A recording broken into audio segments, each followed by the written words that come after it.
donc il y avait une question sur les spécificités, là, effectivement, que je n'avais pas forcément redit, puis on devait faire un tout petit peu de spécificité.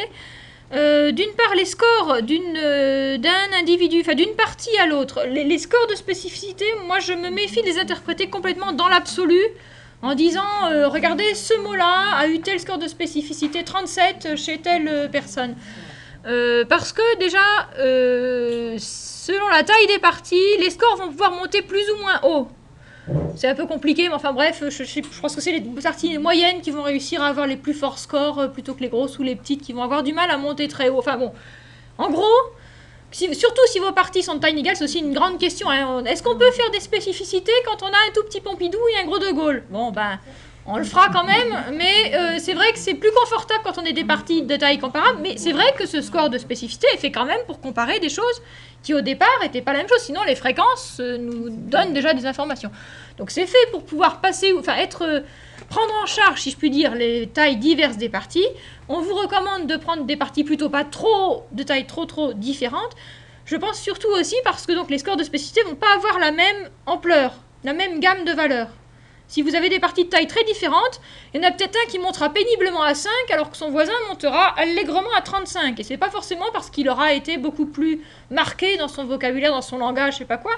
Donc on va utiliser nos spécificités, on va s'en servir notamment qualitativement pour dire, bon, qu'est-ce qui caractérise cette partie? Et on regarde en gros ce qui est au-dessus de 3. Si cette partie-là, elle monte à 35, très bien, on va peut-être pas regarder jusqu'à 3, on va peut-être s'arrêter aux spécificités qui sont entre 35 et 20. Et on aura peut-être tout à fait notre content pour caractériser cette partie. Si vous avez une malheureuse partie à côté qui se traîne et qui monte péniblement à 7, bah vous regarderez cette spécificité de 7, même si chez le voisin, vous n'avez regardé qu'à partir de 20. Donc on ne regarde pas forcément, même sur un même corpus, du fait de tailles de parties différentes. Moi, je vous propose un usage donc un peu qualitatif, qui est de dire, en gros, qu'est-ce qui ressort dans chaque partie? Si vous avez un sort de 7, c'est quand même, vous aviez une chance sur 10 millions qui est cette fréquence-là, hein, c'est pas négligeable.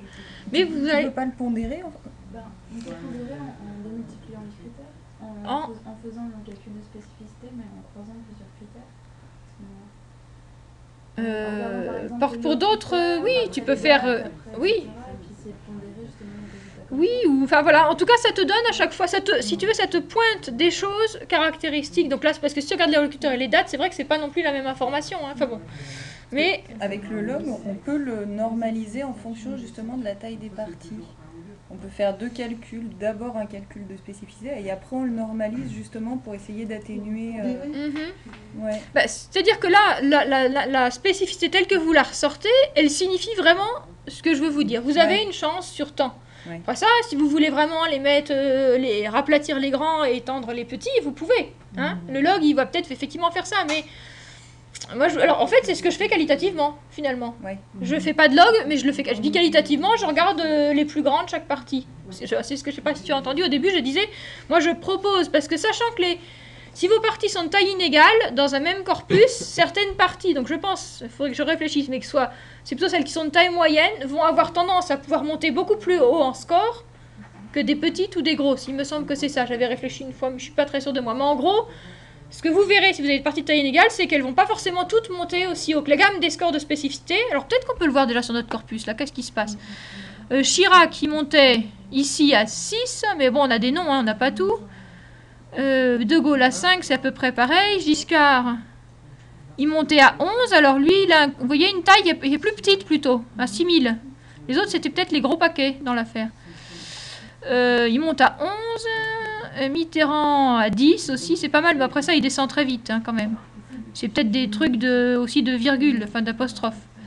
Pompidou, alors Pompidou, il est à 3, alors vous voyez, il a peut-être une petite partie, peut-être qu'il n'aurait jamais pu, avec sa petite partie, monter plus haut, statistiquement. Donc on va pas lui dire, il n'y a rien de caractère, enfin bon, on peut pas être très affirmatif, cette partie est un peu petite, mais on peut quand même dire, il semble que, et puis c'est pas négligeable, une chance sur 1000, que Pompidou est particulièrement dit quoi, d'ailleurs, situation, mesure, gouvernement, vous voyez, il a du mal il n'a pas fait beaucoup de vœux, je pense, le pauvre. Voilà, donc l'idée c'est d'utiliser aussi l'ordre donné, plutôt la hiérarchisation des mots donnés pour chaque partie, plus que s'attacher à la valeur même du score. La valeur même, je vous demande d'y faire attention pour 3, 2. Enfin là, c'est quand même, voilà, vous avez une chance sur 100, c'est pas beaucoup en linguistique, enfin, sur nos données. Donc là, je mets quand même un seuil là absolu. Mais après ça, fonctionnez plutôt en relatif. Hein, Alors l'autre question, qu'est-ce qu'il y avait, il me semble, avant de passer aux marges? C'était si on pouvait les comparer. Mais c'était ça quand même, je pense. J'avais peut-être une autre chose qui m'était venue. Ben écoutez, ça reviendra peut-être une autre fois, mais il y a tellement de choses à dire de toute façon. Donc les marges, on va essayer de faire un cas peut-être de marges différentes, ou alors je vous le dis, et puis vous le ferez en exercice, tiens.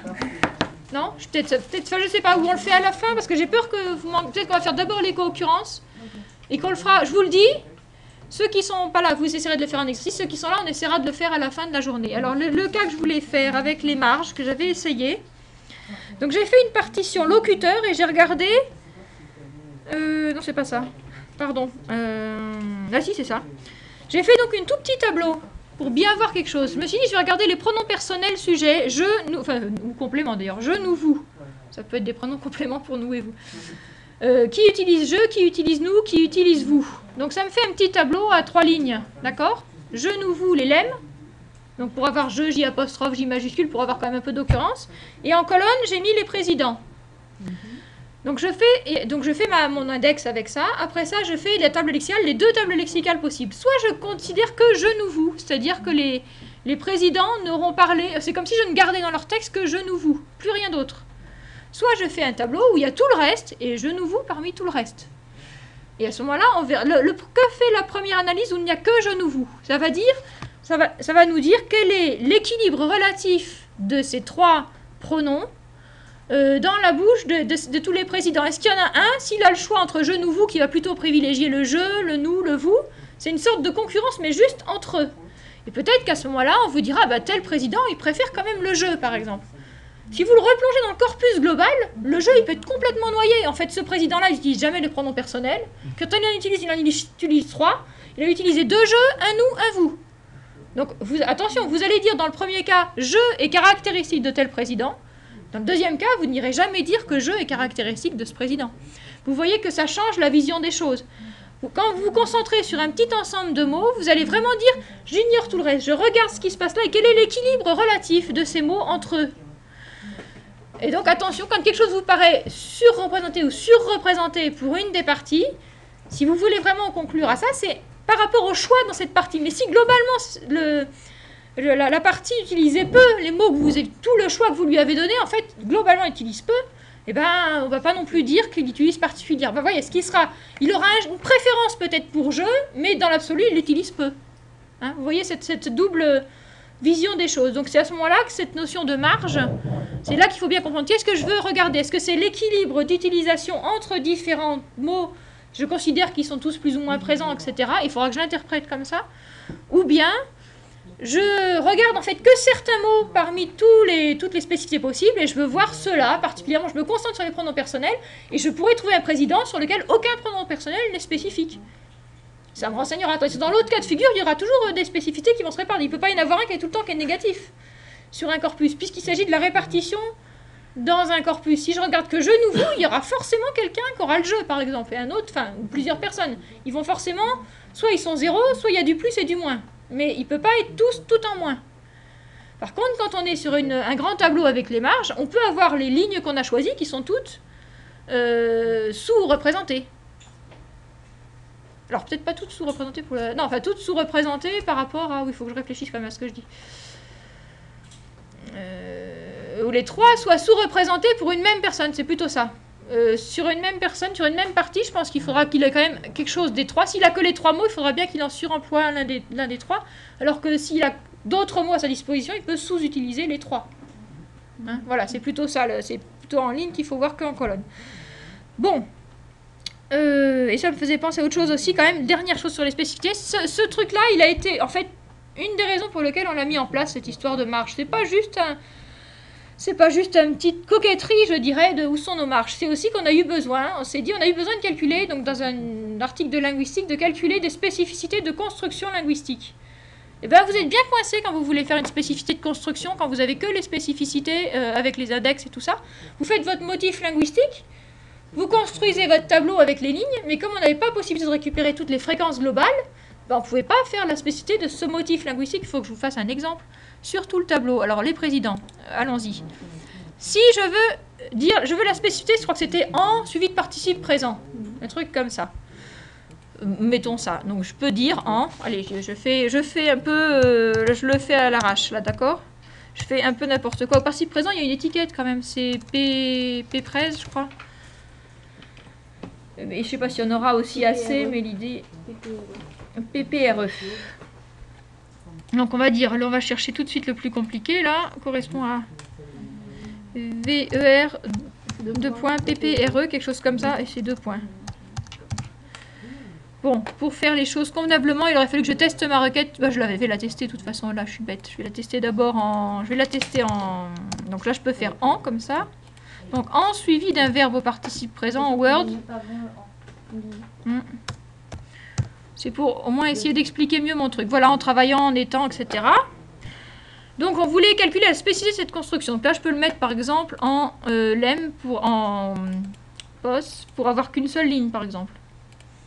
Vous voyez, je travaille mon tableau. Je veux travailler la construction. Là il y a préposition ou propaire. Donc il y a deux. Je pourrais les regrouper éventuellement pour faire un seul item de cette construction. Il faudrait que je vérifie. Vous pouvez remarquer le en, c'est peut-être vraiment un pronom personnel. Mais donc c'est celui-ci qui m'intéresse. Si j'ai cette ligne-là, et qu'après ça je transforme, alors allons-y, elle était où? Ici. Je la transforme en table lexicale et que j'ai pas cette fenêtre-là. Avant, on avait forcément occurrence d'index. C'est-à-dire qu'on avait le tableau tel quel qui passait en table lexicale. Donc ça donne ça. J'avais ce petit tableau-là avec une ligne malheureuse. Et comment voulez-vous que je fasse des spécificités là-dessus? Parce que lui, il disait, mais la taille de votre partie, c'est 5, c'est 6, c'est 0, c'est 4. La taille de la partie, pour lui, c'est la somme ici. Il me l'affiche ici pour me le rappeler, mais c'est pas ça qu'il utilise statistiquement. Donc il était incapable de me calculer une spécificité, parce qu'il n'avait qu'un seul mot. C'est comme si dans tout mon corpus, j'avais qu'un seul mot. Alors comment voulez-vous dire s'il est spécifique ou pas? Il n'y a que ce mot-là, il est dans tous les textes. Donc ça nous permet, maintenant qu'on a, revenons à ça, si je dis ici que je veux la table lexicale et je dis utiliser toutes les occurrences, ça me construit cette table lexicale-là où j'ai une ligne reste qui me permet de retrouver tous mes autres mots. Et donc je peux vraiment calculer, donc c'est comme si je m'intéresse à la spécificité d'un motif particulier. Je me dis, cette construction-là, je pense qu'elle est intéressante. Je ne peux pas dire je calcule la spécificité sur les lemmes. Elle n'est pas recensée dans les lemmes, cette construction. Elle n'est pas dans une liste de mots où je dirais je calcule les spécificités sur toutes les lemmes, parce que oui, ça je vous ai peut-être pas montré. Je peux calculer directement les spécificités en disant je calcule les spécificités sur tous les mots du corpus, ou sur toutes les propriétés lexicales, ou sur tous les lemmes. Je peux prendre tous les mots du corpus et calculer les spécificités pour mettre aucune hypothèse au départ. Mais là, quand j'ai une construction, avec cette chose-là, je ne peux pas l'attraper. Et si je l'attrape avec une requête, je n'attrapais qu'elle, et j'avais plus tous les autres mots. Donc c'est ce qui me permet maintenant dans TXM de faire ce qu'on appelle des spécificités focalisées, c'est-à-dire de pouvoir regarder la spécificité de quelque chose que je n'avais pas prévu au départ, et de calculer son score statistique. Avant, je n'avais pas les moyens de calculer le score statistique pour quelque chose qui n'était pas une unité déjà prédéfinie. Quelque chose que je construis avec une équation SQL. Je pouvais faire un grand tableau SQL, mais je ne pouvais pas... il aurait fallu que je puisse compléter à la main tous les autres mots, ou toutes les autres constructions, ou je sais pas quoi. Donc là, ça a été très important aussi, cette option-là, pour nous permettre, quand vous vous dites, tiens, il y a cet objet-là, il doit être spécifique de tel président.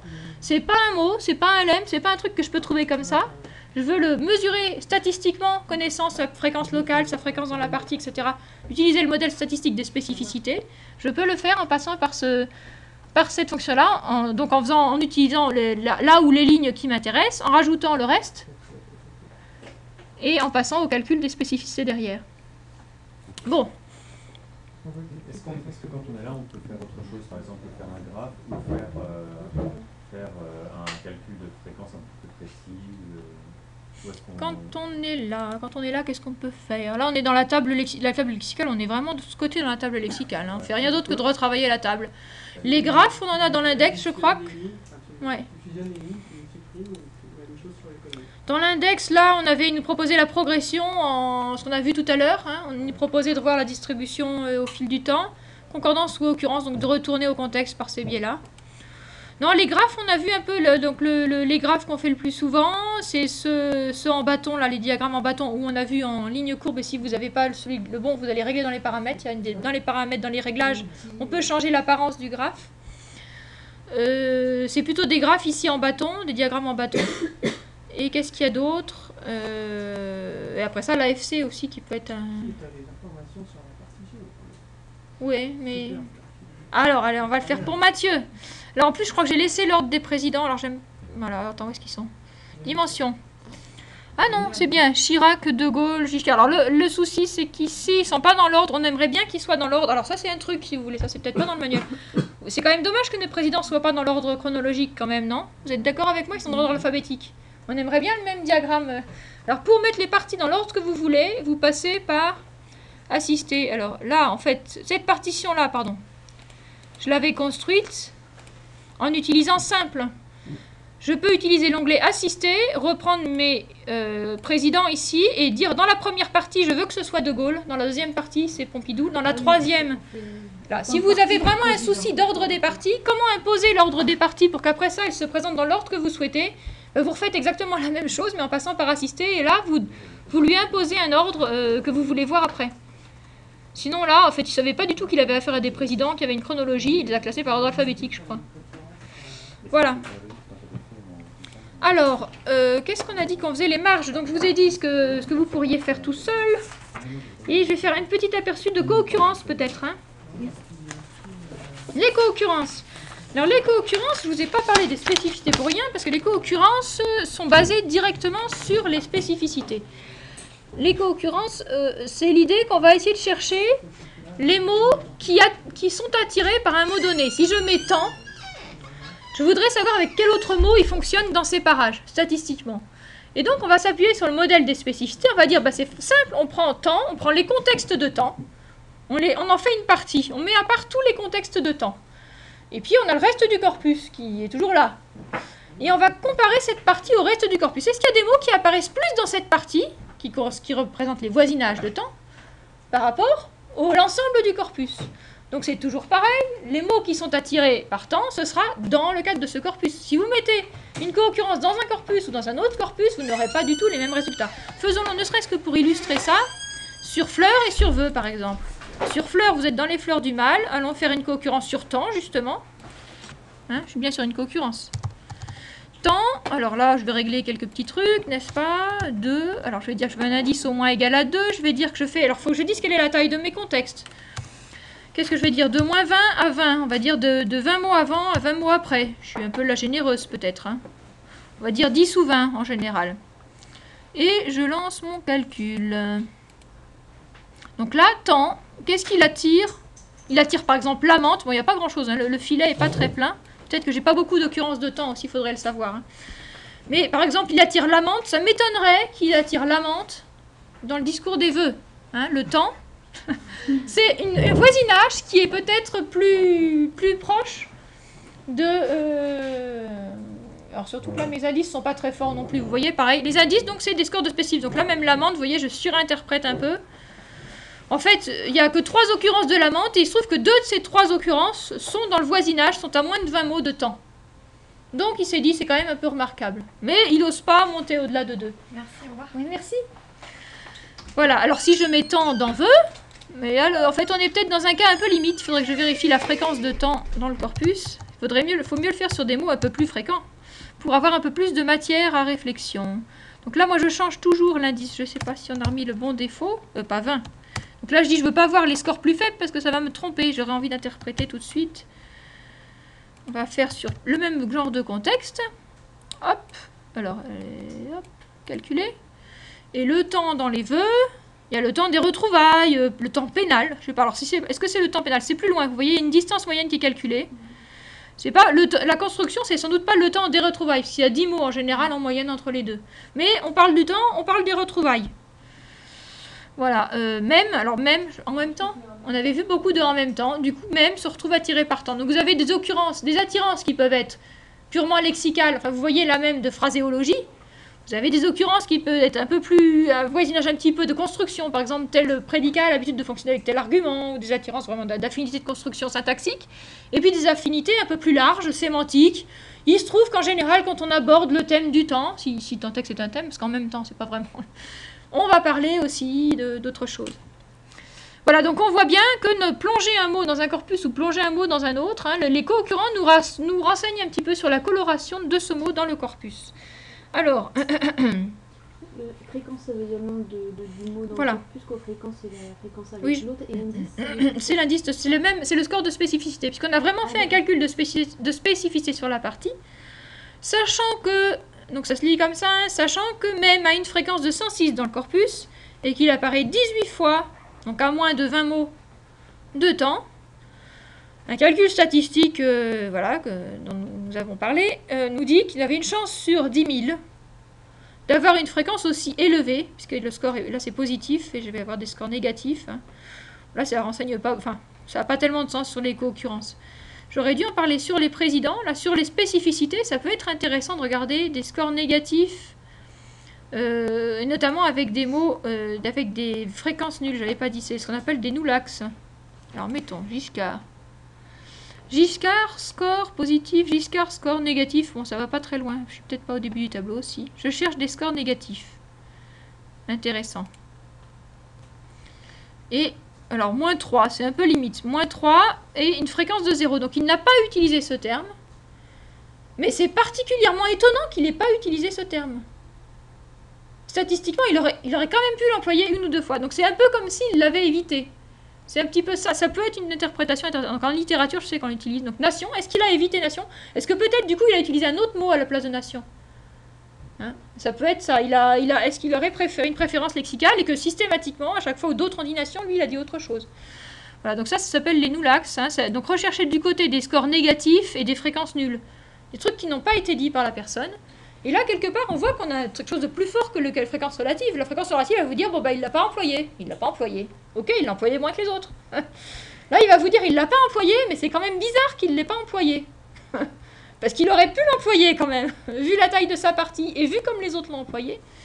Bon, donc par contre, pour les co-occurrences, moi, je vous incite pas tellement à regarder les co-occurrences négatives. Ça voudrait dire les termes qui évitent d'être au voisinage de l'autre. Alors, en fait, en gros, qu'est-ce qu'on va retrouver pour que les scores montent? Ça va être des trucs assez fréquents, donc des trucs grammaticaux. Des mots grammaticaux qui ont des fortes fréquences. On a vu que c'est eux qui vont pouvoir passer des scores. Donc peut-être que ça peut être pour des raisons grammaticales et encore, sur une distance de 20, allez interpréter qu'il n'y a pas beaucoup de points ou d'apostrophes ou je sais pas quoi. Bon là, je pense pas que ça ait grand sens. Peut-être que vous rencontrez un cas où ça a du sens, mais vous avez compris le principe. Mais en général, l'usage classique des co-occurrences, il me semble. Alors, j'espère que j'aurai plein de retours si je mets ça en ligne et qu'il y a plein de gens qui vont me dire mais vous avez dit des âneries et que j'aurais des remontées. Je m'avance, hein, peut-être. Mais bon, moi, il me semble que j'ai toujours utilisé que des scores positifs ici. Hein, de voir quels sont les mots. Je pense qu'il y a des gens quand même pour travailler sur des trucs négatifs. Mais voilà, à part cette... c'est difficile, finalement. Tous les mots peuvent éviter un mot. Hein. Enfin, il y en a plein qui peuvent être candidats à l'évitement. Alors surtout qu'en plus, il faut penser que c'est un évitement en corpus. Enfin bon, c'est dans le corpus des vœux, quand on parle de ça, il faudrait éviter. Bon. Vous avez bien compris de quoi il s'agissait. Voilà, alors, un truc qui peut être intéressant. Donc non seulement ça nous donne une coloration, j'avais essayé aussi, si on s'amuse un petit peu, femme aussi. Hein, femme, c'est pas tout à fait les mêmes. Je sais plus ce qu'elle faisait ici et ce qu'elle faisait là-bas. Elle est mince. Bon, alors, une femme mince, bon... voilà, avec un indice de 2, c'est pas très probant, mais pareil, là je pense que ce sera pas du tout le même environnement ici. Hein. Je suis étonnée quand même du mince. Bon, il faudra qu'on regarde de plus près. Femme, calculer, j'aurais pu mettre. Il y en a des hommes là. Les femmes, on parle des hommes et des femmes, etc. Hein. Femme va attirer. Alors c'est aussi un grand poncif de la lexicologie, les antonymes ou les complémentaires, enfin ça tire, hein. Quand on va parler de guerre, on va parler de paix, quand on va parler de blanc, on va parler de noir, voilà. Et là, je sais pas, la liberté des femmes, bon, voilà. Mais surtout les hommes, hein. Vous allez faire du mal, elles attirent pas du tout les hommes. Alors, une idée, vous vous rappelez qu'on avait dit, telle personne, si telle personne ne parle pas, enfin ne parle pas de tel mot, c'est peut-être qu'elle en utilise un autre. Alors, une manière d'aller à la pêche au thème, si j'avais essayé de le faire, j'ai fait un petit exemple qui a l'air de pouvoir bien illustrer le truc. Je me suis dit, je vais aller à la pêche au thème de l'argent. Alors, bon, je commence, argent. Argent, alors à quoi je peux penser dans mon corpus? Je m'étais dit, je vais dire pauvre. Peut-être qu'on parle des pauvres, point étoile, des riches ou de la richesse. Riche. Point étoile, donc pauvre, riche, à quoi j'ai pensé? Économie, finance, budget. Allez, on y va un peu. C'est un peu bazardeux, économie. Économie, point étoile, pour avoir économique éventuellement. Finance, point étoile financier, financière. C'est commode, hein, ces points étoiles quand même. Budget. Faudrait que je la teste pour être sûr que budget ne me ramène pas autre chose. Hein. Mais bon, on y va un peu à la louche. Allez, je la teste quand même pour essayer de faire un vrai exemple. CTRL-C, on va faire les choses dans les formes. Je reprends vœux, je prends un index. Si je lance cette requête, elle me ramène quoi? Juste pour voir. Est-ce que j'ai beaucoup de saleté? Non, ça a à peu près ce que je voulais. Ça marche. Donc maintenant, je suis rassurée. Je peux l'envoyer là, parce que là, je vois plus rien. Je fonctionne à l'aveugle quand je la mets là. Budget. Donc je calcule ces mots-là. Quand on est dans un passage où on a ce genre de mots-là, est-ce qu'il y a d'autres mots qui traînent dans les parages? Parce que quelquefois, si la personne a évité d'employer nation, nation apparaissait peut-être avec d'autres termes, et ces autres termes sont susceptibles d'apparaître avec celui qu'on aura choisi à la place. Enfin, je ne sais pas si vous voyez des concurrences de second ordre. Hein, en gros, ils vont quand même. C'est difficile d'éviter tous les voisins. Vous évitez un terme, d'accord, mais c'est difficile d'éviter tous les termes de la thématique. Donc là, je vais essayer d'une façon un peu plus rapide qu'en épluchant tout mon lexique, ce qui est la solution très en dur, hein, d'aller à la pêche à des candidats que j'aurais pu oublier. Je vois apparaître monétaire, je vois apparaître ralentissement instable. Ah bah oui, tiens, peut-être, voilà. Est-ce qu'il faut que je mette souffrance? Je ne sais pas. Hein, ça se discute. Il faut aller voir les contextes. Est-ce qu'il faut vraiment lier la souffrance? La crise que j'avais oubliée. Peut-être que j'ai envie de lier la crise. Alors, est-ce que la crise n'est que financière? Est-ce que finalement, je suis dans l'économique? Bon, voilà, on va... Ça nous ouvre des questions. C'est quand même une chose très importante. Tu as tapé tout ça. Donc, comment tu as récolté crise avec... Voilà. Alors là, ce que j'ai fait, c'est que j'ai mis des idées de mots. Je me suis dit, je vais travailler sur la thématique économique, argent, riche, pauvre, etc. Mais bon, j'ai 5 mots qui me viennent comme ça. Je ne suis pas du tout sûre d'avoir... fait le tour de toutes les manières d'exprimer cette notion dans mon corpus. Et donc c'est la proximité. Et donc l'idée... Comment il t'a ramené L'idée, c'est que je suis allée prendre tous les contextes qui contiennent quelque chose qui ressemble à pauvre, riche, financier, budgétaire, etc. Tous ces contextes-là, j'en fais une seule partie et je la contraste par rapport à tout le reste des vœux. Donc qu'est-ce qu'il y a plus au voisinage de ces mots-là? Quand on commence à parler de pauvre riche, est-ce qu'on parle d'autres... Et en fait, on va peut-être parler de crise à ce moment-là. Et le voisinage, il est indiqué là, tu vois, de moins 20 mots à plus 20 mots. Je peux faire 10 mots, je peux faire... Je sais plus ce que j'avais essayé. J'avais fait 10, ça marchait très bien aussi. Si on veut être plus select, mais voilà, je peux varier. Donc ça peut être aussi une manière... Donc deux fonctions, enfin deux grands usages, je dirais, de la... Enfin, au moins que je vous ai montré de la co-occurrence. Hein. Coloration sémantique d'un mot, la femme... Comment on la voit? Alors, ça marchera d'autant mieux que vous avez un terme qui a quand même une certaine fréquence, et donc pas mal de contexte, etc., pour avoir des choses un peu intéressantes. Là, c'est vrai que du coup, en faisant une sorte de paquet comme ça, plus je mets de termes, plus j'ai de contexte, plus ça représente quelque chose d'un petit peu volumineux aussi. Hein. Ça peut être une manière, oui, c'est ça que je voulais dire sur les spécificités. Si vous avez une spécificité, vraiment... Vous avez un thème qui vous tient à cœur et vous pensez qu'il y a quelque chose à dire là-dessus sur ce thème-là, mais alors vraiment, il ne passe pas les spécificités. Vous le gonflez un peu, c'est-à-dire que vous le gonflez un peu. Si vous avez compris que plus un truc a des effectifs forts, plus il va pouvoir prendre du poids statistiquement. Donc peut-être que le mot isolé n'a pas réussi à franchir le seuil, mais le mot avec d'autres mots qui sont dans le même champ sémantique voisin et que c'est un truc sémantique que vous voulez montrer, vous allez avoir plus d'occurrences. Et comme elles vont toutes aller dans le même sens, elles vont se renforcer, et là vous passerez un seuil statistique. Donc c'est pas du bidouillage pur que je vous enseigne. C'est vraiment l'idée qu'en fait il faut être assez nombreux pour être vu. Je sais pas si je devrais dire ça, mais en fait ça peut être aussi un moyen de faire ressortir des choses plus intéressantes au niveau des spécificités, de pas travailler sur des trucs trop émiettés, mais de regrouper des choses. Ça peut être aussi, si vous êtes sur des temps, si vous êtes dans l'émiettement de toutes les différentes personnes dans tous les temps, etc., ça vous fait des petits chiffres dispersés. Peut-être que si vous regroupez tout ça et vous faites tout le paquet de l'imparfait, tout le paquet du futur et tout le paquet de machin, ça vous fera des trucs qui seront peut-être plus marqués. Voilà, donc là aussi en faisant tout le paquet, voilà, social, politique, monnaie, scène, ralentissement, riche, résultat financier. Donc là, ce jeu du contexte, vous avez vu, j'ai un peu réduit, un peu agrandi. L'idée, plus vos contextes seront courts. J'ai même vu Denis Vigier là en linguistique qui travaillait sur des contextes de 1. En gros, il regardait le mot qui suivait, c'est tout. On peut faire des concurrences sur juste le mot qui suit, donc pour avoir une sorte de score statistique d'association sur juste le mot qui suit. Hein, on peut régler la fenêtre. Alors là, la fenêtre, on a un peu changé. D'ailleurs, dans la 0,7, là, elle n'est pas très claire. Je crois qu'il faut être à -1 pour vraiment commencer. Enfin, les chiffres sont un peu tordus, là, le réglage des paramètres. 0, je me demande si on commence pas déjà à une distance de 1 mot. C'était très compliqué. Donc là, je crois qu'il faut être à -1. Mais en même temps, si je mets -1, je crois qu'il n'était pas content des deux côtés. Enfin, bon. C'est beaucoup mieux en 0,7. En 0,7, c'est clair, quand c'est 0, ça commence juste après. C'est la distance par rapport au mot. Ça commence juste après. -1, ça prend peut-être en même temps le contexte. Enfin... C'est un peu spécial. Alors, si je mets 0, voilà. Bon. Là, je ne suis pas tout à fait sûre. Il faudrait regarder de plus près s'il prend bien le mot. Et là, je crois qu'il n'était pas content. Voilà, il ne voulait pas me le faire. Je l'avais refait. Il me dit qu'il n'y a pas de contexte alors que j'en ai mis. Enfin, bon. Donc, j'ai mis 0. Alors, on n'a pas fait d'autre chose, mais c'est typiquement là, les parties que certains ont développé des graphes de mots. Hein. C'est là qu'on peut avoir envie de dessiner, on va dire, notre mot, il est en relation avec tout cela.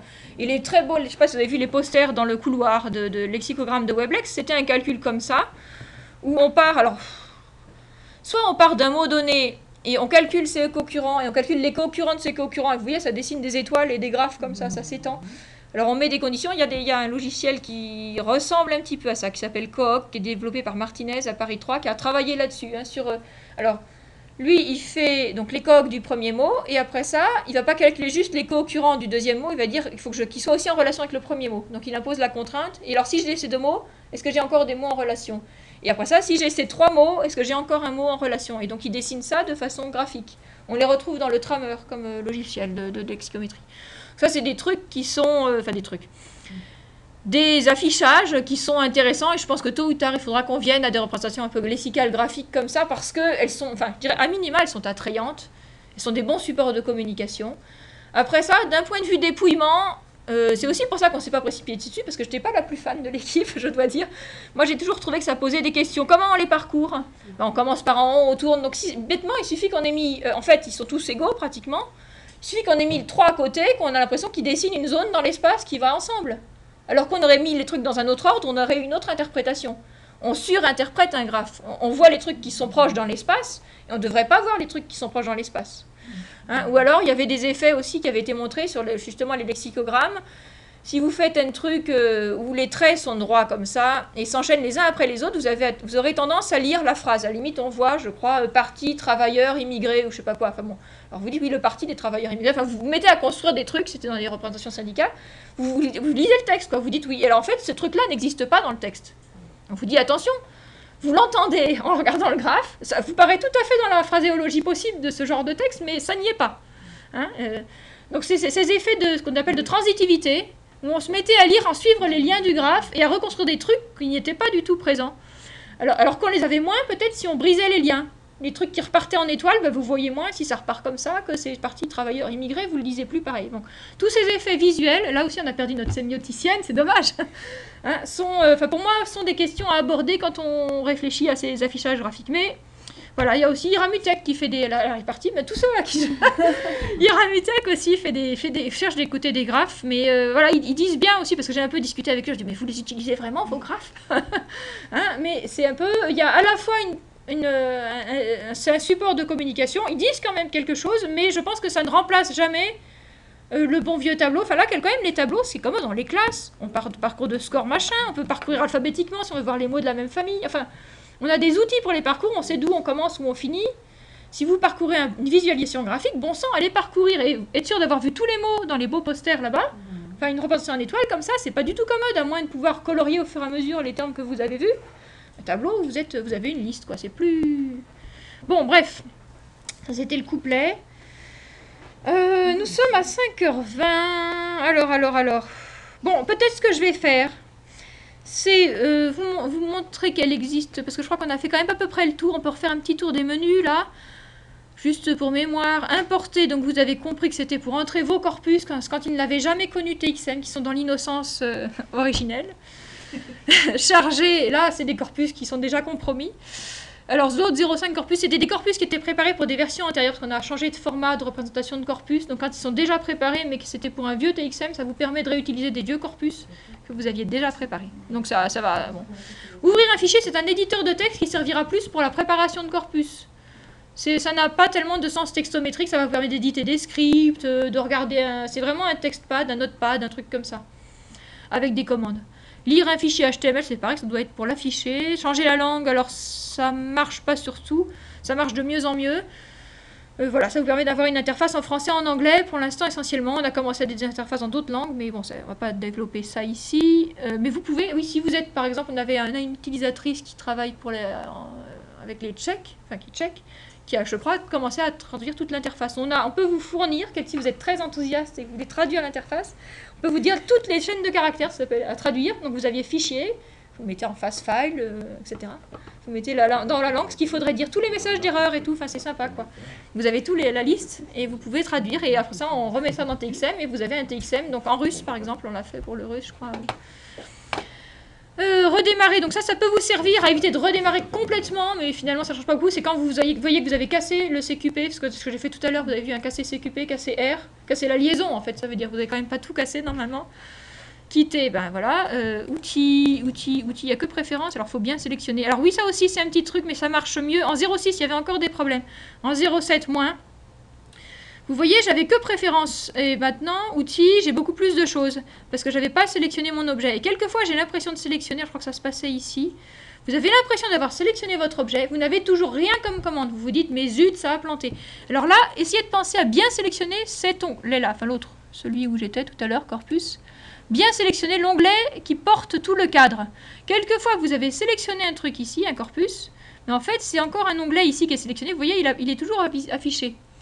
Vous avez l'impression de le sélectionner et ça ne ramène pas ce qu'on appelle le focus ici.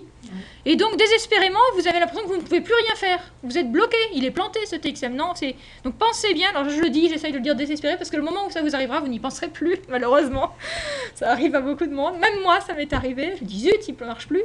Hein, ça peut arriver, et ça, normalement, ça marche. En 07, il n'y a plus ce problème. Mais en 06, là, comme vous êtes encore équipé en 06, ça peut vous arriver.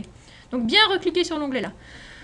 Édition, on a vu description, on a vu supprimer, bah vous pouvez supprimer votre corpus, a priori, j'espère que vous ne supprimez pas votre source.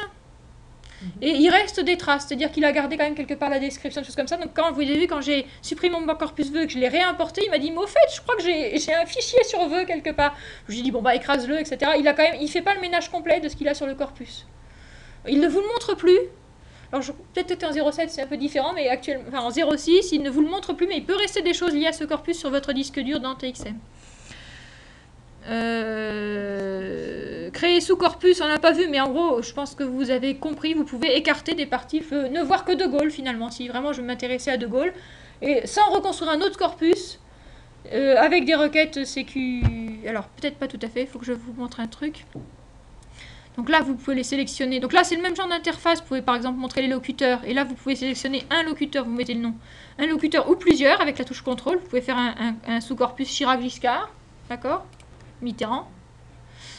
En assisté, alors celle-là, elle est particulièrement compliquée. Elle n'a pas l'air comme ça, cette interface. Elle est particulièrement trompeuse. Elle est tellement trompeuse que la copie d'écran sur le manuel est fausse. Je vous en dis pas trop. Concentrez-vous bien quand vous utilisez ça. Vous mettez le nom, j'ai toujours pas changé, le nom du sous-corpus, et là vous pouvez dire des critères. Donc par exemple, je veux l'année. Je vais vous montrer un truc faux. Je veux l'année. En fait, je m'intéresse à De Gaulle, mais sur certaines années simplement. D'accord? Donc je veux, donc la structure, année contient 59, année 60, allez, et 61. Je veux les 3 premières années de De Gaulle. En fait, bon, et mettons qu'il puisse y avoir d'autres locuteurs que De Gaulle. Alors là, des fois, il faut rafraîchir un peu l'écran. Voilà. Des fois, il faut tirer un peu les fenêtres pour que ça se rafraîchisse. Et là, c'est pas année que je veux, c'est De Gaulle. C'est locuteur. Je voudrais que le locuteur soit De Gaulle. Mais imaginez qu'il y ait d'autres personnes qui aient parlé, que ce soit des campagnes électorales. D'accord? Et bien là, ça va... Alors, je peux... Si je dis rafraîchir, ça fait quoi?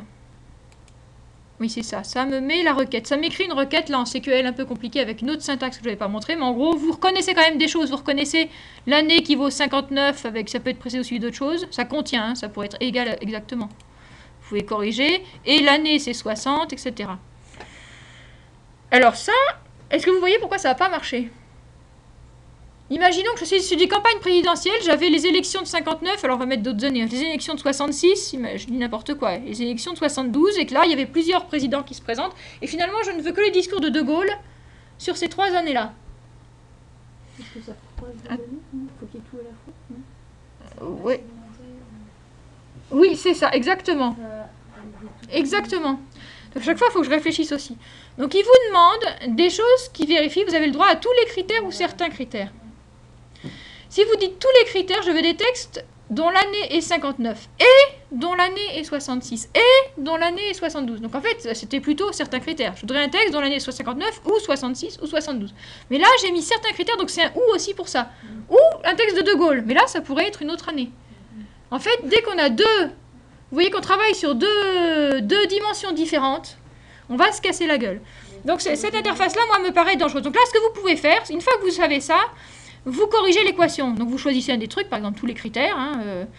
Voilà, hop, vous rafraîchissez. Et là, vous corrigez. Donc l'année, c'est pas « et », ce sera un « ou ». Vous mettez un pipe là, d'accord? Et là, vous allez faire un truc qui marche. Vous mettez une parenthèse, peut-être plein si vous voulez, pour être sûr. Là, hop, une autre parenthèse. Voilà, mais cette interface, je pense qu'il faut la changer parce que même la personne qui a fait la copie d'écran pour le manuel s'est trompée. Il a vu que du feu. Là, on ne sait pas où ici. Là, il faut que je finisse faire ma parenthèse. Vous avez compris? Je veux une année comme ça et je veux que ce soit De Gaulle. Et là, je vais avoir ce que je veux. Sinon, j'ai un ensemble vide. Ou alors, j'ai un ensemble trop grand. Donc, cette interface assistée, voilà, méfiez-vous de cette interface. Voilà. Et avancer, ben, c'est le même plaisir. Vous tapez votre requête directement. Donc on a vu les sous-corpus et je vous ai attiré l'attention sur la difficulté particulière. Les outils, je pense qu'on a vu beaucoup de choses. Progression, référence, c'est une sorte, ça donne les adresses, sur peu, ça donne les adresses, ça liste les adresses et vous choisissez la forme de représenter ces adresses. Par exemple, ben on va en faire un tout de suite rapidement, n'importe quoi, je dis homme. Homme, au singulier, au pluriel, chercher, et alors là, il va me dire que j'en ai un en 59, un en 60, un en 61, etc. 2 en 67. Ça me liste des localisations avec les fréquences. Ça fait une sorte d'index, si vous voulez, des adresses où on peut le trouver dans le corpus. Et donc le petit jeu, c'est qu'on peut éditer, vous voyez, patron des références, je peux choisir ce que j'affiche ici. Là, c'était l'année que j'ai affichée, mais je peux choisir le locuteur. Voilà. Hop. Voilà. Bon, mais c'est peut-être moins... Moi, j'utilise moins, mais bon, voilà, comme ça, vous l'aurez vu. Vous voyez, donc là j'ai un problème de focus, il faut que je bien me mette là, hop, outils, envoyer vers R, donc c'est pour passer des choses à R, préférence, vous avez vu, c'est très utile, on n'a pas tout parcouru, et là il faudra voir un peu, il y a des choses qui sont très difficiles à régler dans les préférences, par exemple les formats d'affichage, c'est pas documenté du tout, ça c'est difficile. Affichage, vue, perspective, donc là c'est ce qui nous permettait, par exemple, si par erreur vous avez perdu votre console, c'est ce qui était arrivé à notre camarade tout à l'heure, c'est ce que je viens de revoir avec, vous pouvez aller chercher ici, général, c'était là je crois. Oh, où est-ce que les consoles? Voilà, donc si vous avez fermé cette petite truc-là, que vous voulez voir les messages d'erreur de la machine, vous pouvez la restaurer. Je devrais le faire en direct pour voir que ça marche. Bon, aide. Alors, voilà, on va passer au volet communauté, etc. Donc vous avez vu ici, c'est tous des petits raccourcis clavier. Les fameux contrôles SVG, c'est les raccourcis clavier pour l'affichage des graphiques.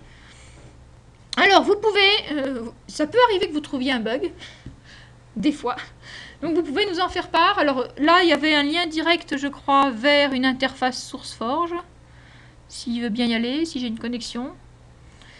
Sinon, vous pouvez en faire part sur la liste, soit sur la liste directement TXM Users, d'écrire ce que vous avez vu, voire nous contacter directement. Enfin, on essaye d'en faire part aussi ou de répondre. Enfin, il y a différentes manières. Donc là, et puis sur le wiki surtout. Oui, c'est ça qu'on met en avant actuellement. Donc j'ai l'impression que j'ai pas beaucoup de réseau. On va essayer de retourner sur le wiki. Donc je reviens sur textométrie. Vous voyez, moi je continue à travailler à l'ancienne. Oh là là, bah c'est ça, j'avais plus de réseau.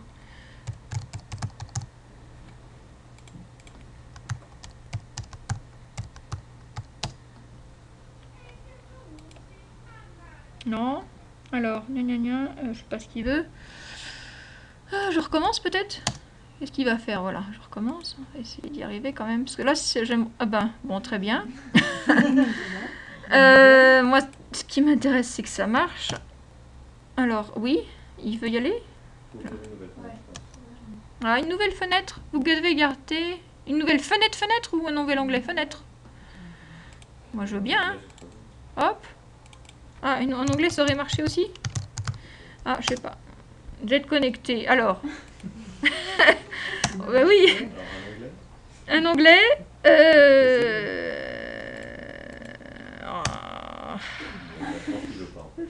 vais vous emprunter un câble réseau. On aura moins de soucis peut-être, éventuellement, pour cette dernière partie. Parce que à 5h du soir, on est moins efficace, y compris le réseau. Même lui, il a du mal. Alors, voilà. Alors, on va voir si ça nous change la vie. On va espérer que ça change la vie. Alors, voyons, ici. Textométrie. Donc, je voulais vous montrer, ça change la vie. Le wiki, donc vous avez vu qu'on y retourne la francophone. Et qu'est-ce que je voulais vous montrer? Les retours de bugs. Et bien, vous voyez, il y a une rubrique retour concernant... Donc, TXM RCP, c'est la version qu'on vient de vous montrer, locale. Et TXM Web, c'est le portail web. Donc, retour concernant TXM RCP. Alors, peut-être que vous n'êtes pas... Voilà, ceux qui sont habitués au wiki, parce que c'est vrai que c'est pas forcément évident pour tout le monde. Si vous êtes... En gros, si vous êtes abonné à TXM Users, vous pouvez vous connecter ici. Alors, souvent, on vous conseille de se créer un compte cru. Donc, un compte cru, je pense que vous pouvez le créer. Mais en gros, vous devez donner comme adresse email votre adresse d'abonnement à TXM Users. C'est comme ça qu'il vous reconnaît, qu'il sait que vous êtes abonné à TXM Users. Donc, c'est ça qui vous sert d'identifiant. Et puis, le mot de passe, c'est vous qui l'inventez. Il vous le donne peut-être un pour commencer. Enfin bref, il y a une interface pour vous créer un compte cru. Cru, c'était le centre de ressources des universités ou un truc comme ça. Donc là, je ne vais pas me connecter, moi, par contre. Donc, wiki francophone. Donc, si vous êtes connecté, alors vous pouvez éditer les pages et donc écrire. C'est un peu comme un grand tableau sur lequel vous pouvez écrire. D'accord? Donc, ça ne permet pas à n'importe qui, n'importe qui ne peut pas... Enfin, tout abonné à TXM User peut écrire sur les pages dites publiques, qui sont aussi classées publiques.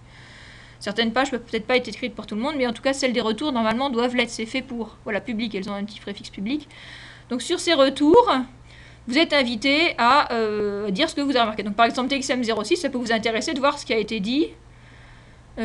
Voilà, moi j'ai dit, sur un gros corpus, le moteur de recherche plante au milieu du calcul de spécificité pour un sous-corpus, ça semble tenir la taille du corpus, voilà, on arrive à faire ça. Donc c'est des choses comme ça. Progression, alors oui, ça par exemple, si on construit un sous-corpus qui est un sous-ensemble de textes non tous contigus, alors l'abscisse du graphique ne correspond pas à ça. Enfin bref, on a un problème, le graphique ne correspond pas au sous-corpus.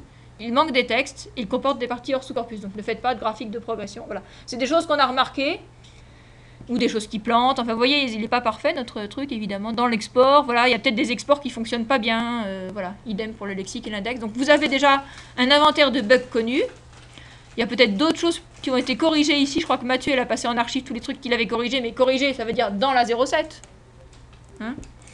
Peut-être que les autres aussi, certains ont été corrigés. Mais vous voyez, il y a eu d'autres choses qui ont été notées. Sous Linux, ça bloque l'installation parce que, je sais pas quoi, il y avait un truc en trop dans tel fichier, un caractère qui bloquait, voilà. Donc vous pouvez écrire là-dessus pour faire des retours de bugs. Donc j'étais partie dans la communauté, non c'est pas ça, je maîtrise pas tout à fait cette interface, voilà. Ah voilà, il n'arrivait pas à se connecter à ce moment-là, donc parce qu'effectivement là on connecte à internet, ça va mieux marcher maintenant. Donc rapport de bug, il nous renvoyait par contre sur l'interface SourceForge, c'est une autre manière de contribuer, est-ce qu'il y arrive? On va le laisser travailler. Donc là c'est un truc avec des tickets, vous avez peut-être déjà vu ça, vous décrivez votre problème, ça l'enregistre. Et il va être traité ou pas. Qu'est-ce qu'il y a d'autre? Demande de fonctionnalité. Alors je pense que là ça vous renvoie sur le wiki. Mais j'ai du mal j'ai l'impression qu'il avance pas beaucoup ici.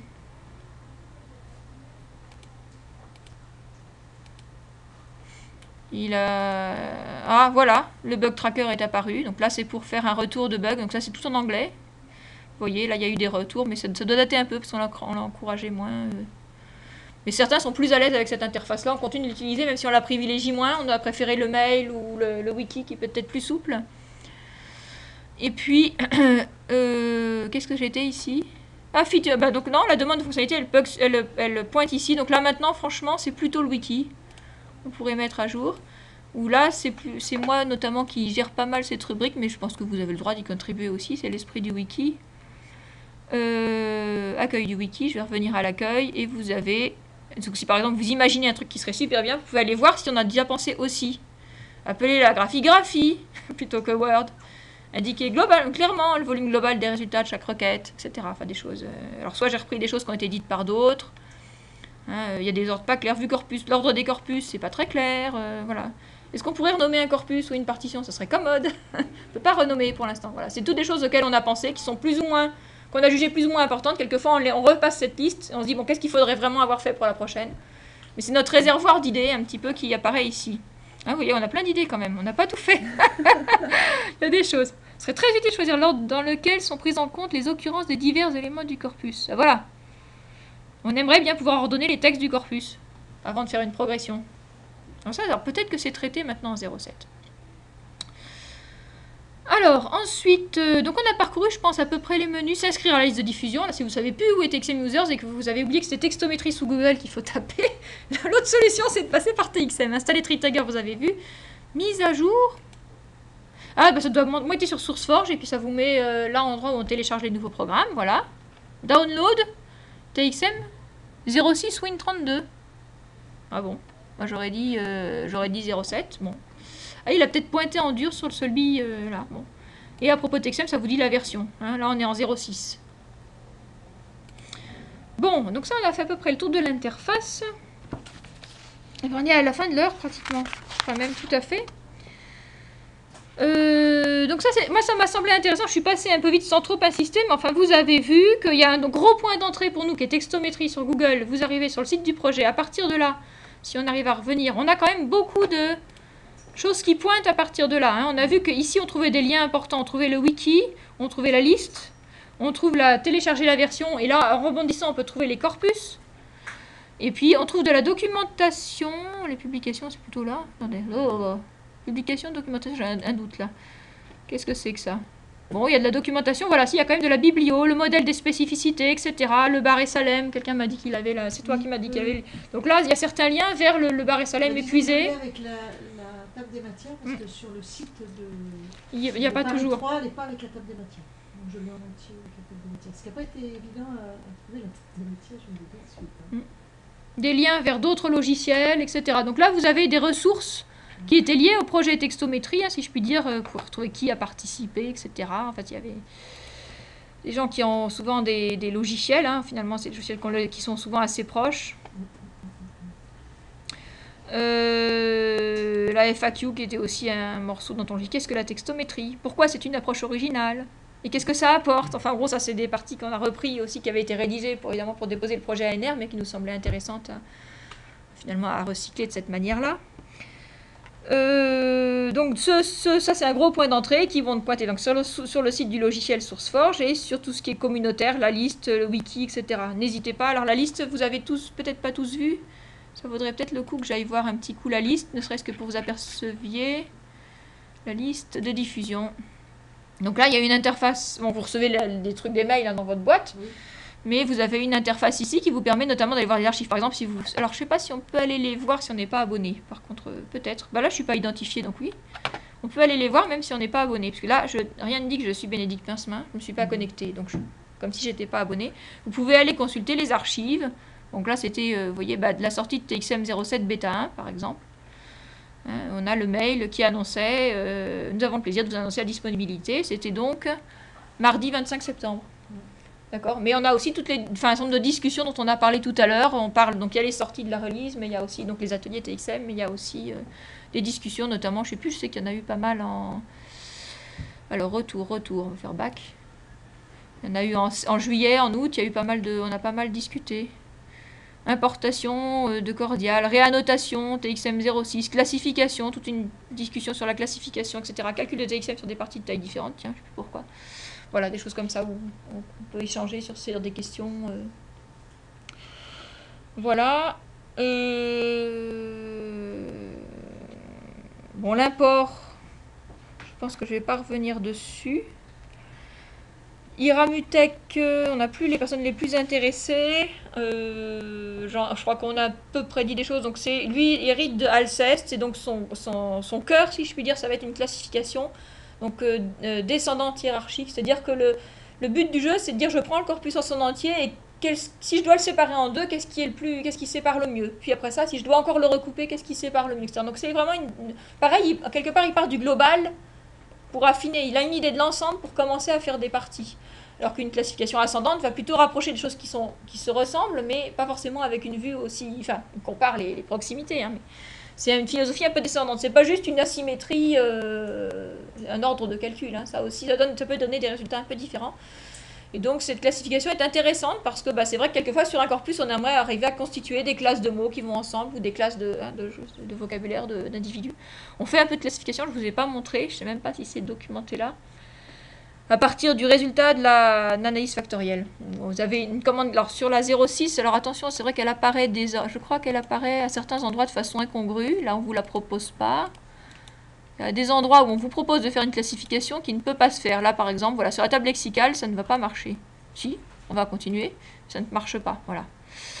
Je savais que ça ne marche que sur, donc elle est proposée par erreur sur certains, je vais fermer ça fait vraiment trop de... Donc la classification, si vous voulez vraiment tester ce que ça donne, vous passez par une analyse factorielle et vous la lancez sur le résultat d'une analyse factorielle. Et moi, je vous suggère, alors, c'est purement graphique pour l'instant, enfin, on a commencé, il y a eu une discussion aussi avec Michel Bernard, là, sur le, je ne sais pas si elle était vraiment passée sur TXM Users, de la passer en 2D, parce que là, pour l'instant, c'est une belle représentation 3D, mais du coup, c'est pas très lisible. Passer en 2D et de pas mettre, il faut aussi avoir peu de choses à classer. Si vous avez 50 choses à classer, ça va être illisible, ça vous trace un graphe. Donc ça marche si vous avez 10 points à rapprocher, à construire un arbre, et vous la mettez plutôt en 2D. Pour la mettre en 2D, vous passez bien sûr par les préférences. D'accord ? Donc c'est une petite classification qui existe pour l'instant. Donc par exemple, si on voulait regrouper nos présidents, voir lesquels se ressemblent le plus, on fait une AFC et on fait une classification sur le plan de l'analyse factorielle. Donc si on peut une AFC, donc là aussi ça dépend, ça ressemble le plus sous quel aspect, ça dépend les mots qu'on a choisis pour faire l'AFC, si sous l'aspect par exemple de l'usage des verbes, si j'ai regardé que les verbes, et je fais ma classification après, comment les présidents se ressemblent. Alors soit je fais sur tout le vocabulaire, donc par rapport à leur lexique, soit je fais... je vais un peu vite, voilà. Donc Iramutech fera quand même de façon plus actuellement, puis il a aussi des sorties en termes de graphes de mots, etc.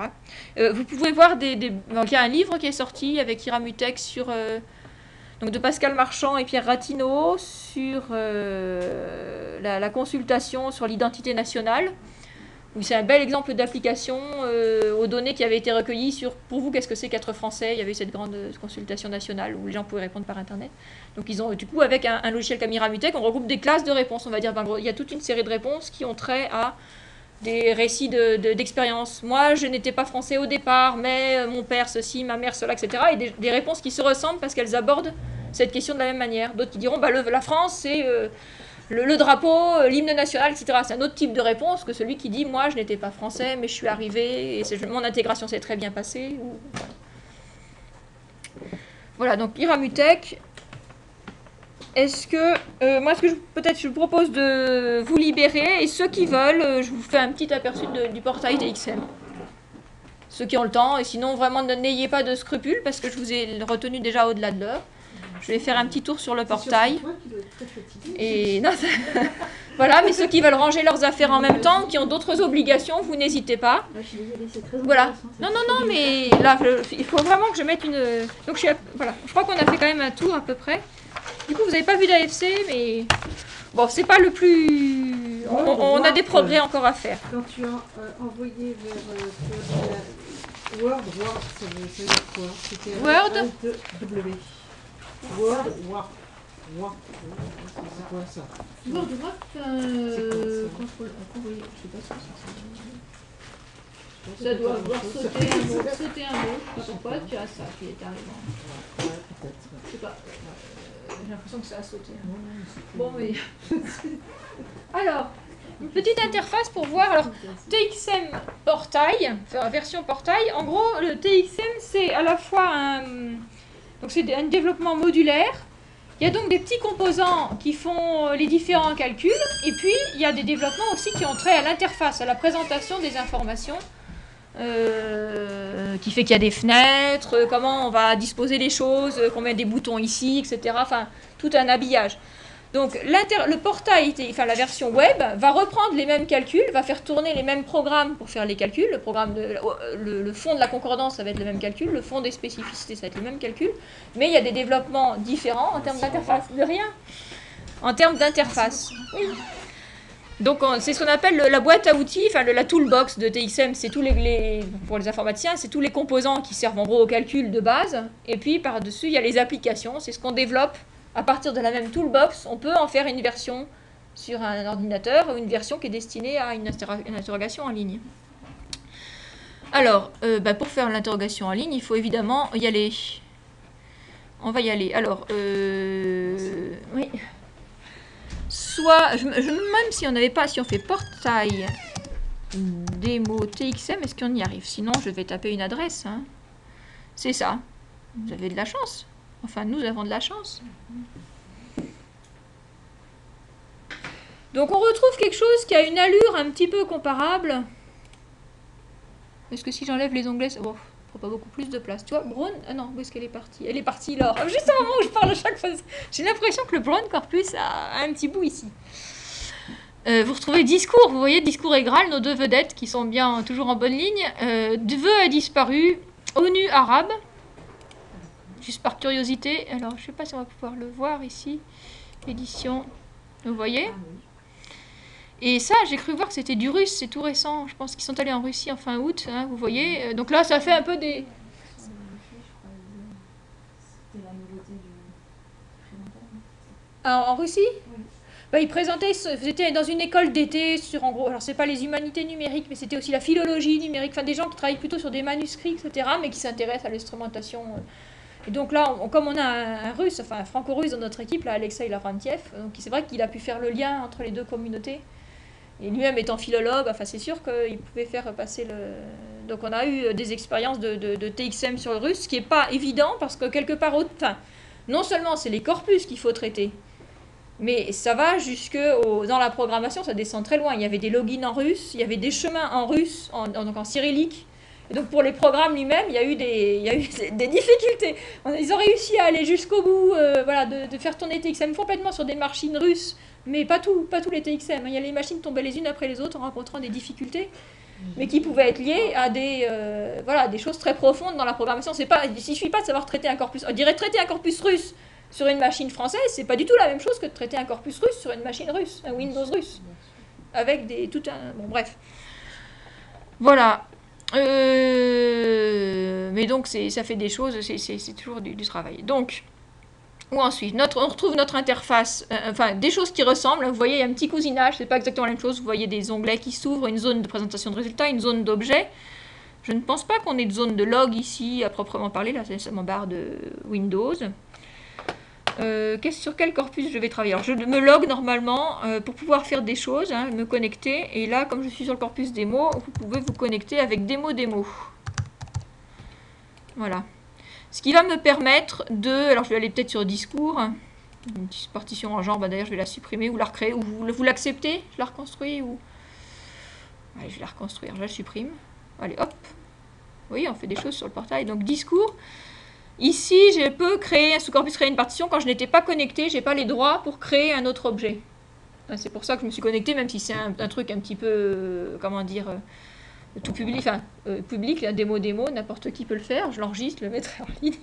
Mais ça me donne les droits pour éditer. Par contre, sur d'autres portails, par exemple, sur sur ce même portail, il y a des corpus que vous ne voyez pas parce que vous n'avez pas le bon login. On a mis des corpus de gens... qui avaient envie de voir leur corpus sur un portail, mais tant que vous n'avez pas leur login, vous ne savez pas du tout qu'ils existent. Donc Discours, je peux créer des objets, je peux créer une partition en type. Donc vous voyez ici, j'ai quand même une interface moins riche. Si vous vous rappelez, partition, j'avais 3 onglets dans ma RCP.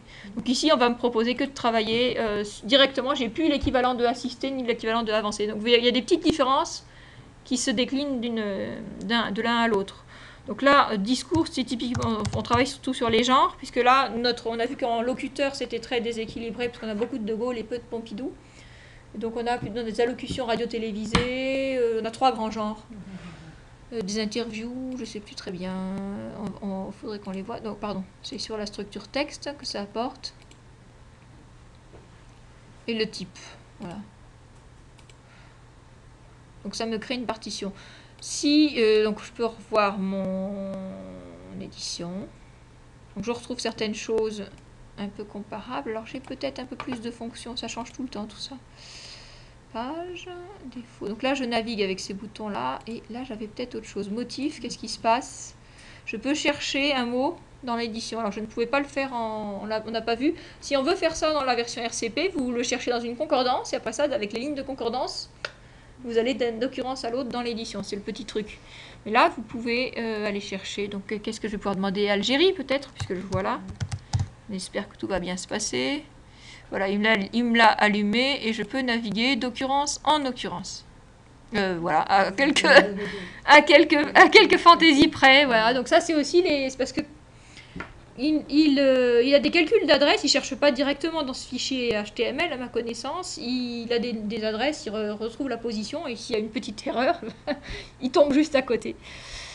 Voilà, et j'ai aussi, je vois des escamots là, voilà, il me dit aussi ce que j'ai comme information sur chaque mot. Donc il y a des choses comparables, des choses moins comparables, voilà, donc là je suis en motif et je fais une navigation par page. Navigation par page, navigation par motif. Les dimensions, c'est beaucoup plus pauvre, vous allez être déçus. Voilà, tout ce qu'on vous dit sur ce qu'il y a dans ce corpus. 29 textes, et quelques mots, des mots, et 100 000 mots à peu près. Donc vous voyez, il y a des variantes, même au niveau... Alors index, ça va vous faire à peu près la même chose. Donc on va peut-être pas tout parcourir, mais vous voyez, c'est la même famille, c'est un cousin, avec des... Donc là, il m'invite bien à faire du SQL. J'ai pas d'assistant de requête, vous avez vu, pas de baguette magique. Là, il faut me le taper. Et alors, il faut que je sache comment sont formulés. Donc là, on va revenir. Hein, qu'est-ce qu'il me disait là? Pos, func, lemma. Parce que là, ça me manque. Alors, pos égale... alors, nc, c'est les noms communs. np, tiens, nom propre. Est-ce qu'il a bien étiqueté les noms propres, ce cordial? Pos égale nom propre. Éventuellement, composé, tiens. Peut-être, enfin, je sais pas s'il va en trouver une propre, éventuellement une suite de noms propres. Qu'est-ce qu'il va me dire, lui? Voilà, il m'a fait quand même... Alors là, je sais pas s'il comptait pour 1 ou pour 2. Hein. Donc, il est capable de me faire un index. Là, il m'a numéroté les lignes. Je peux faire du rang fréquence, mais là, je suis en index, je suis pas en lexique. Voilà, qu'est-ce qui serait intéressant? Contexte, dans les choses un peu complémentaires. Contexte, ça va être un retour au texte intermédiaire. Donc, si j'ai Algérie, toujours, je suis partie sur Algérie. Je peux régler des choses. Éventuellement, je peux trier mes contextes. Bon, ça, c'est tous les réglages de la concordance qui sont aussi un peu différents. Trier... Qu'est-ce que je vois? Qu'est-ce que je trie sur les références? Qu'est-ce que je vois? Qu'est-ce que je trie sur le contexte gauche? Qu'est-ce que je vois? C'est un peu la même chose, mais avec une autre interface sur le pivot. Qu'est-ce que je vois? Qu'est-ce que je trie à droite? Et quelle est la taille des contextes? Ça vaut... C'est plus... Oh là là, c'est plus pour la... Je voudrais fermer les réglages. Le tri a échoué. Bon, c'est pas ça que je voulais. En fait, je voulais fermer les réglages. Je voulais chercher Algérie pour vous montrer comment se présentent les contextes. Oh! Par contre, j'ai pas affiché ce que je voulais. Donc là, il a dû m'afficher, je pense, la fonction grammaticale. Donc on va voir si je peux régler pour afficher des mots. Par contre, c'était pas très encourageant ce qu'il m'avait dit tout à l'heure. Alors, je vais afficher... Bah oui, ils sont tous en fonction. Ah oui, j'avais déjà vu ça, c'était épouvantable. Il a coché la première, il faudrait que par défaut, il coche ça. Donc, il va falloir que je change tout. Bon, on le fait rapidement. Voilà. Bon, c'est toujours des trucs comme ça, on s'aperçoit. Voilà, je remets les mots. J'ai mis les mots, les textes... Bon, on va essayer de voir déjà comme ça... que ça me donne. Voilà, c'est plus lisible. Oui. Donc vous voyez là, on est dans du contexte à la Frontext, hein, un peu, il me semble. Hein. C'est utile aussi, c'est une fonction complémentaire. Vous avez un relevé de contexte que vous pouvez le faire plus long, ce sera peut-être plus agréable plus long. Là, ce qu'on peut le faire à 50. Avoir des vrais contextes que vous travaillez, qui sont plus agréables à lire typiquement qu'une concordance. Donc c'est pas le même usage, c'est plutôt lire un passage et le classer par exemple dans une catégorie. C'est typiquement le genre de... Voilà. Fonction complémentaire qu'on n'a pas ou pas encore dans la RCP. Tiger Search, c'est donc des requêtes syntaxiques. Alors là, je serais bien démunie pour... Je ne suis pas encore formée à Tiger Search. Donc c'est vraiment... Là, il y a eu un projet qui avait vraiment été développé sur le français médiéval et des corpus étiquetés en syntaxe pour le français médiéval qui sont mis à disposition sur le portail BFM. Du coup, on avait équipé le portail BFM aussi de cette fonctionnalité d'interrogation, puisque maintenant que les corpus sont annotés, autant pouvoir les exploiter. Hein, mais ça permet donc de demander, je cherche les verbes qui ont pour sujet, c'est pas forcément le nom qui est avant, qui ont pour sujet ça, et avec des dépendances, etc. Et des trucs beaucoup plus compliqués, évidemment. Spécificité, il me le refuse puisque je ne suis pas sur une partition. Concurrence, je dois pouvoir en faire. Édition, fiche biblio, voilà. Ce que j'aurais... Alors, les statistiques ne marchent pas toujours. Je peux en tenter une. Des fois, le serveur R est cassé. On va en tenter une. Et elles sont pas du tout pareilles aussi, oui, vous allez voir. Bon, je peux le laisser comme ça. Parce que là, ça a été mis en scène pour... Vous voyez, alors là, il n'a pas été redémarré. Ça fait des petites listes, 10 spécificités, des petits tableaux pour chaque partie. C'était une mise en scène, a priori, plus grand public que notre très gros tableau, où il faut vraiment trier une colonne pour y voir. Donc ça va vous afficher. Donc on voyait plus, je dirais, un mot chez toutes les personnes, mais on voit les 10 mots plus spécifiques de chacune des parties. Donc là, il faut qu'on redémarre le R, c'est le R qui est... Donc à mon avis, là, toutes les fonctions R à voir, mais elles doivent être mortes. Si je fais des co-occurrences, ça va peut-être pas marcher non plus. Ce que j'aurais peut-être voulu vous montrer, toujours pour ceux qui ont le temps, hein. TXM, risque démo, est-ce que BFM est là? Alors, je vais aller chercher directement la baisse de français médiéval.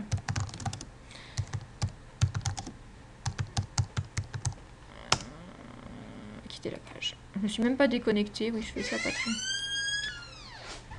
Accès à la BFM. Je peux interroger la BFM ici. Donc, vous allez voir un petit air de famille, hein. Bon, il y a juste le logo BFM et pas les mêmes corpus, mais vous voyez que c'est le même... Donc là, c'est beaucoup plus outillé. Il faut vraiment se connecter pour faire des choses. Parce que je crois que je peux vraiment rien faire là.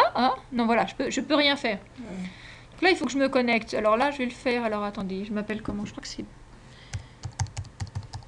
que c'est ça que je m'appelle. Et... Non, alors c'est peut-être pince-main tout court. On va jouer. Alors je l'ai mis sur mon support de cours, je crois, quelque part. On va pas jouer à la devinette du mot de passe indéfiniment. Où est-ce qu'il est mon petit support? Voilà. C'est B pince-main, B pince-mi ou pince-main? Pince-main. C'est pince-main tout court. Normalement, ça devrait mieux marcher. Voilà. Je m'appelle Bénédicte Pince-main. Donc là, je vous donne pas de mot, il n'y a pas de login mot de passe public, puisque pour se connecter, il faut signer une charte, etc. Vu qu'il y a des textes avec des conditions de droit, on vous demande pas grand-chose, on vous demande ni de payer, ni etc. Mais vous devez vous engager moralement, vous engager à pas faire n'importe quoi avec ces tests, et pour des usages de recherche et d'enseignement, etc. Hein, voilà. Alors, BFM, qu'est-ce que je voulais vous montrer? Qu'on peut faire un sous-corpus de texte, parce que c'est une interface qu'on a vraiment développée pour les besoins de la BFM. Ici, l'idée, c'est qu'on voulait s'approcher des besoins d'une communauté où effectivement on a une grande base de textes avec beaucoup de métadonnées. Vous voyez qu'on peut sélectionner nos textes de BFM sur l'auteur, sur le titre, sur le siècle, sur leur forme.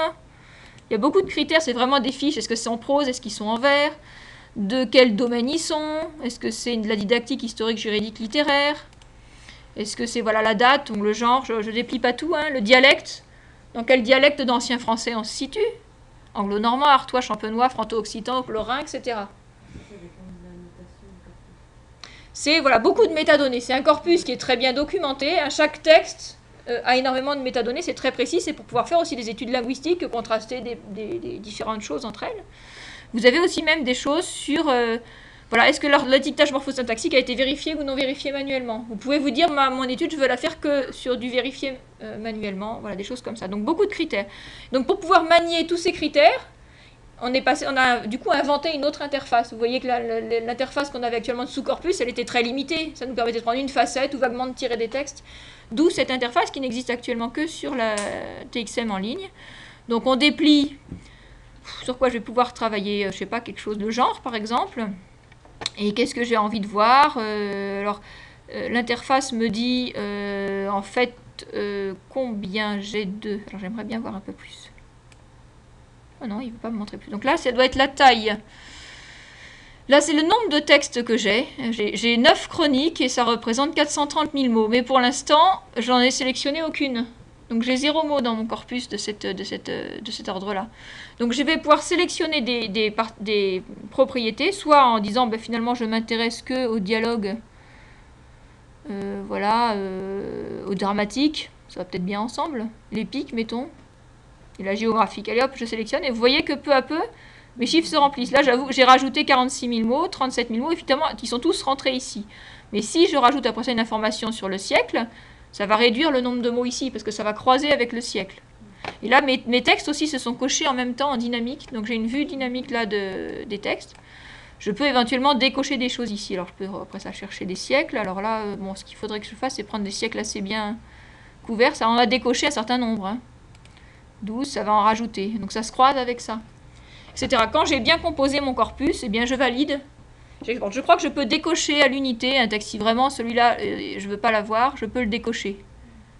Ça me permet de retoucher plus finement après avoir sabré, si je puis dire, mon corpus par des grands critères et suivi son évolution. Alors par contre, je peux afficher des petits diagrammes pour aussi me rendre compte de comment ça se répartit.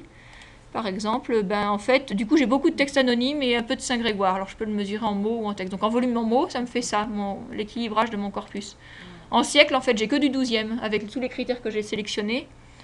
Voilà, donc ça peut me permettre de contrôler aussi l'équilibre de mon corpus.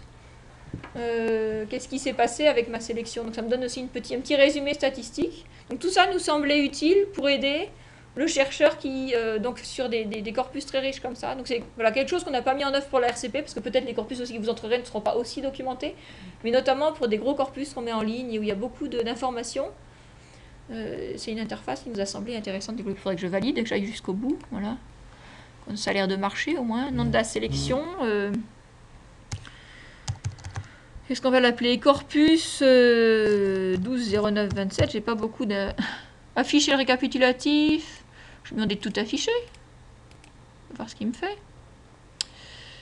Créer un sous-corpus. Voilà, donc il m'a fait un sous-corpus ici que je vais pouvoir interroger. Et il m'a fait un grand récapitulatif de choses, voilà, de ce qu'il y a dans mon corpus, que je peux copier-coller, je pense, dans mon Word ou quelque part. Je peux récupérer. On a plus développé, je crois, le copier-coller est déjà actif plus ou moins dans cette interface, pour récupérer des choses. Alors non, c'est pas copier-coller. Soit on fait exporter, et comme